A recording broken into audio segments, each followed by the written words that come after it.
पूर्व केंद्रीय मंत्री कल्पनाथ राय के खिलाफ बसपा से चुनाव लड़ गए थे लोकसभा का। चुनाव में इनको हार मिली। उस समय भी कल्पनाथ राय, उनका यही शब्द था कि माफिया रहेगा या विकास पुरुष रहेगा, इसको आप तय कर लो। मैंने कभी मऊ में इस तरह का नहीं देखा कि किसी व्यापारी की या किसी डॉक्टर की या किसी ऐसे व्यक्ति की जिसकी वसूली रंगदारी के लिए हत्या हुई। ये तो मैंने भी कभी नहीं देखा। हाँ, ये है मुख्तार का एक तरफ चेहरा जो है मसीहा का कुछ हद तक ये भी माना गया कि लोगों की शादी विवाह कराने में अपना खर्च करते रहे, पैसा लोगों को देते रहे। कहीं ना कहीं अगर ऐसा नहीं होता तो ओम प्रकाश राजभर ने आज तक क्यों नहीं निकाल दिया बसंत साहब को? निकाल देना चाहिए था, या उनसे भाजपा को ही गठबंधन नहीं करना चाहिए था। चर्चा यह भी रही कि ओम प्रकाश राजभर अपने प्रत्याशी को डमी बना दिए मुख्तार के सामने। लेकिन उस महेंद्र राजभर का चुनाव प्रचार करने माननीय प्रधानमंत्री जी स्वयं मंच पर आए थे, कटप्पा का नाम दिया था। माफिया और सहयोगी नेचर उनके पास दोनों थे। मऊ के लोग मर्माहत तब हुए जब ठेकेदार मन्ना सिंह हत्याकांड हुआ। उसके बाद से मऊ के लोग काफी खफा हुए और गाहे बगाहे अपने जैसी भी जिसकी जितनी ताकत रही हो विरोध करने का उनका प्रयास किया गया। जी, यह बात बिल्कुल सही है कि उनके साथ जो है हर वर्ग के तबका कुछ न कुछ वोटर, चाहे वो ब्राह्मण हो, भूमिहार हो, राजपूत हो, मौर्य हो, कुर्मी हो, लोहार हो, सोनार हो, या किसी भी जो भी समझ लीजिए कि जिस भी वर्ग के लोग हैं, कुछ हो, 10 ही वोट हो, 20 ही वोट हो, वो हर वर्ग को अपना मिला के रखते थे। अब मिला के रखने का एक ही फंडा हम लोग के समझ में आता है कि उसके शादी ब्याह में उसका काफी सहयोग करना, उसकी आर्थिक मजबूत करना, या उसको कोई दिक्कत परेशानी धन पैसे की हो, पढ़ाई शिक्षा दीक्षा जो है तो उसमें मजबूत करना, उसको किसी तरह की वो करना, ऐसे वो ये सब काम करते थे। मुख्तार अंसारी की मौत पर बहुत सारे सवाल उठ रहे हैं और बहुत सारे नेताओं ने इस पर ट्विटर पर अपनी प्रतिक्रिया दी है। तेजस्वी यादव हों, अखिलेश यादव हों, तमाम बड़े नेताओं ने कहा है कि भाई ये स्वाभाविक मौत तो नहीं लग रही है। इसी बीच में जो उत्तर प्रदेश के पूर्व डीजीपी हैं सुलखान सिंह, उनका एक वीडियो भी वायरल हो रहा है जिसमें इस मौत से जुड़े हुए जो पत्रकार उनसे सवाल करते हैं तो क्या कुछ कह रहे हैं, जरा एक बार हम सुन लेते हैं उसको और इसके बाद हम इसी पर बात करेंगे कि ये जो पूरा मसला है मुख्तार अंसारी को लेकर, जो तमाम तरह की बातें हो रही हैं उनकी मौत के बाद, कुछ लोग ये भी कह रहे हैं कि भाई पहले से उसकी तबीयत खराब थी, सरकार ने हॉस्पिटल ने उसको फिट घोषित कर दिया, भेज दिया, जेल भेज दिया, उसकी तबीयत और ख़राब हो गई। और लगातार अफजाल अंसारी भी इस बात को कह रहे हैं मीडिया में कि उसकी तबीयत खराब थी। और हम जब गए थे देखने तो वो कह रहा था, मतलब मुख्तार अंसारी ने कहा था मरने से पहले जब मुलाकात हुई थी अफजाल की, कि भाई जो है मुझे कुछ दिया जा रहा है, जहर की बात वो कुछ कह रहे थे। हम देख रहे हैं कि उत्तर प्रदेश में योगी आदित्यनाथ की सरकार ने जिस तरह से उन्होंने मुख्तार अंसारी पर कार्रवाई की है, तमाम अतीक अहमद पर कार्रवाई की है, वो कहते तो हैं कि भाई हमने गुंडा राज को खत्म कर दिया है, लेकिन क्या आपको लगता है वाकई उत्तर प्रदेश से गुंडा राज, माफिया राज खत्म हुआ है? ये एक बड़ा सवाल है। अब हम ले चलते हैं आपको कुछ साल पहले, मतलब जब नीतीश कुमार की सरकार थी। आप देखिए 5, 6, 7 के बीच में उस बिहार में तमाम तरह के गैंगवार होते थे, नए नए माफिया होते थे और कभी किसी का एनकाउंटर नहीं हुआ। इसके बावजूद नीतीश कुमार ने उन माफियाओं के ऊपर, जो नेता बन गए थे, विधायक बने थे, सांसद बने थे, मंत्री तक बने थे, तमाम लोगों पर कार्रवाई की, चाहे छोटा अपराधी हो या बड़ा अपराधी हो, सबके सब जेल गए, फास्ट ट्रैक कोर्ट बैठाया गया। मतलब जैसे एक पूरा देश, पूरा राज्य कैसे चलता है कानूनी प्रक्रिया के गुजरते, मतलब के साथ में जो चीजें होती हैं, एक बड़ा उदाहरण था। योगी आदित्यनाथ चाहते तो वो सेट कर सकते थे, लेकिन पता नहीं कौन सी उनकी जल्दबाजी ऐसी थी। चाहे विकास दुबे वाले मसले पर हम देखते हैं, अतीक वाले मसले पर आप बताइए, वो 3 लड़के जिन्होंने अतीक अहमद को मारा, उनके भाई को मारा, वो उनका आर्थिक बैकग्राउंड क्या है, वो कैसे किस परिवेश से वो आ रहे हैं, उनके पास 7 लाख की पिस्टल कहाँ से आ जाएगी, मतलब 3 पिस्टल है 7-7 लाख की, बाहर की पिस्टल 7 लाख कैसे अफोर्ड कर देगा, कौन लोगों ने फाइनेंस किया है भाई उन लोगों को। अभी तक कुछ पता नहीं चला है कि अतीक की मौत में वो तमाम लोग कौन थे, किसकी साजिश थी। अब ये मुख्तार अंसारी का मसला, तो इन्हीं मसलों पर बात करेंगे। पूरी दुनिया में मीडिया में जो भी चर्चा हो रही है अतीक मुख्तार अंसारी को लेकर, माफिया है, मिट्टी में मिला दिया, इन सब के बावजूद मऊ के लोग क्या सोचते हैं मुख्तार अंसारी को लेकर। हमारे साथ वरिष्ठ पत्रकार प्रदीप सिंह जी हैं जो मऊ से जुड़े हुए हैं। लेकिन ये बातचीत शुरू करने से पहले सुलखान सिंह का जो वीडियो है पहले वो सुन लेते हैं, इसके बाद हम शुरू करते हैं। देखिए, उसकी मौत कैसे हुई इस पर तो कुछ अंदाजा लगाना उचित है और ना संभव है, लेकिन चूंकि वो राज्य की अभिरक्षा में था और उसने न्यायालय में ये आरोप लगाया था कि उसे धीमा जहर दिया जा रहा है, उसकी हत्या की जा सकती है, और पहले भी अखबारों में उसका बयान आया था, तो एकदम अपनी स्टैंड क्लियर करने के लिए, कोई संदेह न रह जाए, ये जरूरी है कि इसमें राज्य सरकार सीबीआई जांच के लिए रिक्वेस्ट भेजे और जल्दी से जल्दी इसमें सीबीआई जांच कराई जाए, जिससे कि बात साफ होकर निकल सामने आ सके। आप आईजी जेल भी रहे हैं इस दौर में, तो क्या जेलों में ऐसा हो सकता है जिस तरीके से उसने बात कही है, तो क्या जेलों में भी इस तरीके का काम हो सकता है जेल में? नहीं, देखिए, होने को तो कुछ भी हो सकता है। पुलिस वाले फर्जी मुठभेड़ कर सकते हैं।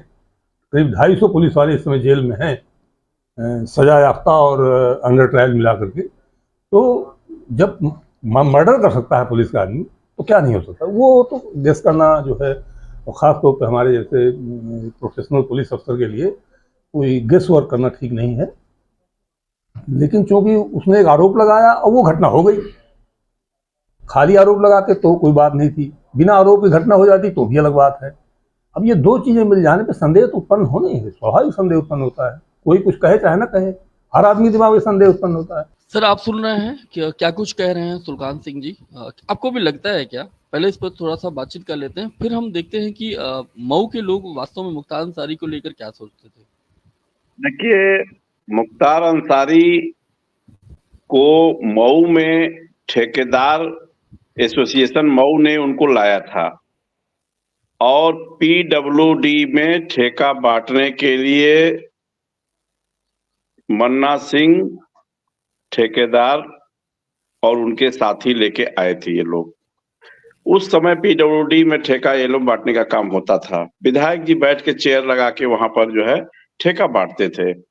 अब समय के साथ यह रहा कि ठेका बांटते बांटते एक समय ऐसा आया कि लोगों ने कहा कि विधायक, वो तो विधायक तो कुछ थे नहीं उस समय, एक सिविल जो है वो के रूप में आए थे और यहाँ पर एक बाहुबली के रूप में अपने को स्थापित करते हुए ठेकों को, पीडब्ल्यूडी के ठेकों को बांटने का कार्य करना शुरू कर दिए। वहां से ही लोगों ने उनको कहा कि यदि आप यहाँ पर लोकसभा चुनाव लड़ जाते तो आप जीत जाते। तत्कालीन समय में पूर्व केंद्रीय मंत्री कल्पनाथ राय के खिलाफ बसपा से चुनाव लड़ गए थे लोकसभा का। चुनाव में इनको हार मिली, काफी वोटों से हार मिली। मुख्तार अंसारी हताश नहीं हुए इस चुनाव को लेकर। अपना एक बाहुबली चेहरा जो है, जो कहा जाता है माफिया आज का, उस समय भी कल्पनाथ राय, उनका यही शब्द था कि माफिया रहेगा या विकास पुरुष रहेगा, इसको आप तय कर लो। दो रहेंगे, दो में कौन होगा, माफिया होगा या विकास पुरुष। तो माफिया शब्द उन्होंने प्रयोग किया था कल्पनाथ राय ने, और उस समय ये लोकसभा चुनाव हार गए थे, जो कि मुख्तार अंसारी की पहली हार वहीं शुरू हुई थी। समय बदलते देर नहीं लगा, मुख्तार अंसारी पुनः जो है विधायक का चुनाव लड़े। एक बार लड़े, जीत गए, दूसरी बार लड़े, जीत गए, तीसरी बार लड़े, जीत गए, चौथी बार लड़े, जीत गए, पांचवी बार भी लड़े, जीत गए। इस दौरान वो जेल में ही अपना रहकर, कई बार जेल में रहकर चुनाव लड़े थे। एक बार तो जेल में भी रहकर चुनाव लड़े थे। छठवीं बार उनके बेटे अब्बास अंसारी को उन्होंने कहा कि मेरी विरासत को यही आगे बढ़ाएगा और इसको आप लोग हाथों हाथ ले लीजिए। उन्होंने भीख मांगा था इसका, और यहाँ की जनता ने पुनः उनको दिया। जहां तक मैं देख रहा हूं मऊ को, लगभग 22-24 साल से मैं भी एक पत्रकारिता कर रहा हूं, मैंने कभी मऊ में इस तरह का नहीं देखा कि किसी व्यापारी की या किसी डॉक्टर की या किसी ऐसे व्यक्ति की जिसकी वसूली रंगदारी के लिए हत्या हुई, ये तो मैंने भी कभी नहीं देखा। हाँ, ठेकेदार मन्ना सिंह की हत्या हुई। मन्ना सिंह ठेकेदार हत्याकांड हुआ और उसके बाद से इनकी इमेज पर एक बट्टा लगना शुरू हुआ। यह माना जाने लगा कि ये अपराधी हैं और ऐसे-ऐसे करके लोगों को मौत के घाट उतारते हैं जो इनको नहीं सुनते हैं। वहाँ से सिलसिला शुरू हुआ। उसके बाद जो है जो गवाह थे राम सिंह हत्याकांड, श्री राम सिंह सिपाही थे, दीवान थे या गनर थे, उसकी भी हत्या हुई। इस तरह से देखा जाए तो गाड़ी आगे फिर बढ़ती गई और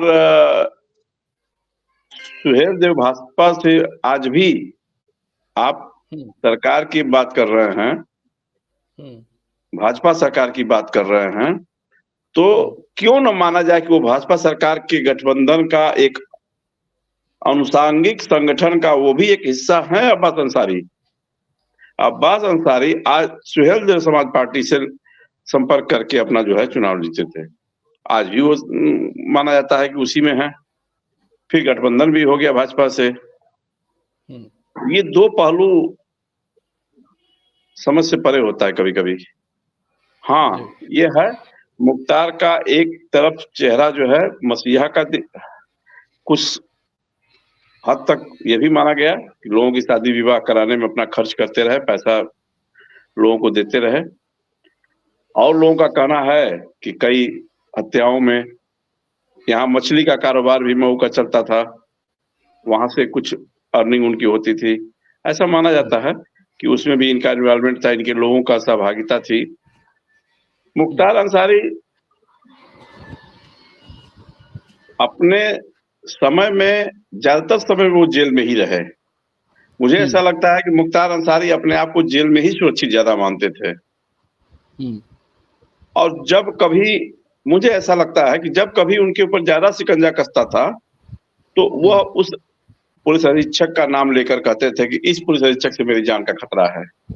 अभी मैं सुलखान जी का एक ऑडियो सुन रहा था आपके माध्यम से, तो वो आरोप तो कई बार पहले भी लगा चुके हैं कि इस पुलिस अधीक्षक को मुझे जान का खतरा है, इनसे जान का खतरा है, उनसे जान का खतरा है। तो यह भी अब घटना कैसे क्या हुई है मुझे पता नहीं है, लेकिन अब समय के साथ जो है मुख्तार अंसारी का एक मऊ सदर विधानसभा सीट पर एक अच्छी खासी पैठ बन गई। 6 बार एक सीट पर किसी का कायम रहना, ये कहीं न कहीं ये माना जा सकता है कि उसकी राजनीतिक पैठ बहुत ज्यादा थी। भले ही वो माफिया छवि वाले रहे हों, हो सकता है कि कुछ एक विशेष संप्रदाय के लोग बाहुबली ही पसंद करते हों, ये भी हो सकता है, क्योंकि यहाँ मुस्लिम वोटर भी ज्यादा पहले भी थे, अभी भी कुछ है, ज्यादा संख्या में मुस्लिम वोटर हैं। तो मुख्तार अंसारी का देखा जाए तो सरकार के अनुषांगिक संगठन जो सुहेल देव भाजपा समाज पार्टी है, भारतीय समाज पार्टी के साथ गठबंधन है, तो उसमें भी हैं। कहीं ना कहीं अगर ऐसा नहीं होता तो ओम प्रकाश राजभर ने आज तक क्यों नहीं निकाल दिया अब्बास अंसारी को? निकाल देना चाहिए था, या उनसे भाजपा को ही गठबंधन नहीं करना चाहिए था। ये तो जानकारी सर्वविदित है ना जी। आप तो भली बात जानते हैं कि सर्वविदित है कि ओम प्रकाश राजभर से इन्वॉल्वमेंट कितना है। यहाँ पर मऊ में विधायक मुख्तार अंसारी के खिलाफ का टप्पा नाम देकर महेंद्र राजभर को चुनाव लड़ाए थे विधायक के खिलाफ, वो भी हार गया था, वो भी सुहेल देव ही पार्टी से था। चर्चा यह भी रही कि ओम प्रकाश राजभर अपने प्रत्याशी को डमी बना दिए मुख्तार के सामने, लेकिन उस महेंद्र राजभर का चुनाव प्रचार करने माननीय प्रधानमंत्री जी स्वयं मंच पर आए थे, कटप्पा का नाम दिया था। तो कहीं न कहीं मुख्तार अंसारी का राजनीतिक में भी एक अच्छा पैठ था। आपराधिक किस्म का होना, यह मुकदमे, भाई संवैधानिक रूप से जिसके खिलाफ मुकदमे दर्ज हैं वही अपराधी है, वही माफिया है। पुलिस के रिकॉर्ड में जिसके खिलाफ मुकदमे होंगे उसी को माना जाता है। ये तो अंतिम फैसला जब आता है, कोर्ट से निर्णय आता है कि आप बरी हुए या नहीं हुए, तब माना जाता है, वरना आपको तो पहली छवि यही माना जाता है कि माफिया के रूप में है। माफिया और सहयोगी नेचर उनके पास दोनों थे। यह भी सही है कि मऊ के मीडिया का कोई कर्मी जो है उनके पास आज तक नहीं गया होगा, मुझे ऐसा नहीं लगता। और कोई जाने की जहमत भी नहीं उठाता था, क्योंकि उनसे कभी कोई विज्ञापन किसी अखबार को नहीं मिला और न ही कोई मिलने का इच्छुक रहा होगा। मुख्तार अंसारी यह मानते थे कि मेरे खिलाफ भी लिखोगे तो जनता पढ़ेगी, मेरे पक्ष में भी लिखोगे तो जनता पढ़ेगी। आज भी टीवी चैनलों पर जो चल रहा है, खबरें चल रही है, उसकी टीआरपी जो है आप उठा के देखिए कितना चल रहा है। मरने के बाद भी उस आदमी की टीआरपी कितनी चल रही है। तो मुख्तार अंसारी एक तरफ जनप्रतिनिधि भी थे, मऊ के मजबूत जनप्रतिनिधि थे, इसको माना जा सकता है, ऐसा नहीं कि नहीं माना जा सकता। हाँ, मीडिया में जो मऊ के लोग मर्माहत तब हुए जब ठेकेदार मन्ना सिंह हत्याकांड हुआ, उसके बाद से मऊ के लोग काफी खफा हुए और गाहे बगाहे अपने जैसी भी जिसकी जितनी ताकत रही हो विरोध करने का उनका प्रयास किया गया। उनके खिलाफ उनके छोटे भाई भाजपा नेता अशोक सिंह भी काफी लंबी लड़ाई लड़े और बहुत संघर्ष किए। अशोक सिंह भी संघर्ष किए, उनके परिवार के लोग, मन्ना सिंह की पत्नी मंजू देवी, उनके पुत्र विवेक कुमार, ये सारे लोग जो है विधायक के खिलाफ अपना पुरजोर मजबूती से कानून का सहारा लेकर कोर्ट में जो है अपना मजबूती से लड़ाई लड़ते रहे। सर, ये जो आप कह रहे हैं, क्या हिंदू मुस्लिम के नज़रिए से भी कैसे क्या उनकी जो पूरी गैंग थी, उनके जो समर्थक थे, हिंदू बड़ी मुस्लिम ज़्यादा बड़े पैमाने पे थे कि हिंदू भी थे उसमें? क्योंकि मेन स्ट्रीम मीडिया में जो उनको लेकर जो खबरें हैं, जाहिर सी बात है मुसलमान होने के नाते जो है जो आपराधिक रिकॉर्ड हैं, साथ में मुसलमान हैं, तो एक अलग परसेप्शन बनाते हैं। उनकी टीआरपी भी इसी बात पर निर्भर करती है। लेकिन आप पिछले 2 दशक से आप देख रहे हैं, क्या हिंदू बड़े पैमाने पे उनके साथ जुड़े हुए थे? जी, यह बात बिल्कुल सही है कि उनके साथ जो है हर वर्ग के तबका कुछ न कुछ वोटर, चाहे वो ब्राह्मण हो, भूमिहार हो, राजपूत हो, मौर्य हो, कुर्मी हो, लोहार हो, सोनार हो, या किसी भी जो भी समझ लीजिए कि जिस भी वर्ग के लोग हैं, कुछ हो, 10 ही वोट हो, 20 ही वोट हो, वो हर वर्ग को अपना मिला के रखते थे। अब मिला के रखने का एक ही फंडा हम लोग के समझ में आता है कि उसके शादी ब्याह में उसका काफी सहयोग करना, उसकी आर्थिक मजबूत करना, या उसको कोई दिक्कत परेशानी धन पैसे की हो, पढ़ाई शिक्षा दीक्षा जो है तो उसमें मजबूत करना, उसको किसी तरह की वो करना, ऐसे वो ये सब काम करते थे। तो ये हम लोग के भी संज्ञान में है कि वो करते थे। लेकिन जब से मन्ना सिंह हत्याकांड हुई उसके बाद से थोड़ा सा उनकी छवि में गिरावट जरूर आई मऊ में। और ये जो मऊ दंगे का जिक्र अक्सर होता है कि वो बंदूक लेकर गाड़ी पे जिप्सी पे चढ़े हुए थे, मैं कल देख रहा था खबरों में, वो क्या मसला था, मामला क्या था? वो यहाँ पर एक सलाहाबाद मोड़ है जहाँ पर वह आए थे, ये सत्य है, वह आए थे और उस दौरान उनका ये कहना था, विधायक का कहना था कि हमको प्रशासन ने बुलाया है कि स्थिति को सामान्य करने के लिए। तो एक बात तो सत्य है, मैं प्रशासन से भी पूछना चाहता हूं कि वही व्यक्ति एक बार माननीय होता है और एक बार आप माफिया होता है, हमारे समझ से ये परे है। एक ही शब्द, वो कभी जिलाधिकारी उसको माननीय शब्द प्रयोग करते हैं और कभी कहते हैं कि ये माफिया गुंडे। एक ही फाइल पर मतलब 2 शब्दों का प्रयोग होना, यह आपको नहीं लगता कि कोई ऐसा चीज है? अभी उनके खिलाफ फर्जी असलहे पर रिकमेंडेशन करने का आरोप का मुकदमा भी चल रहा है। तो पहले वही विधायक माननीय थे और वही विधायक माफिया भी। रिकॉर्ड में, प्रशासनिक रिकॉर्ड में माननीय शब्द का भी प्रयोग किया गया उनके नाम के आगे। और पुलिस के रिकॉर्ड में वही व्यक्ति जो है माफिया भी है।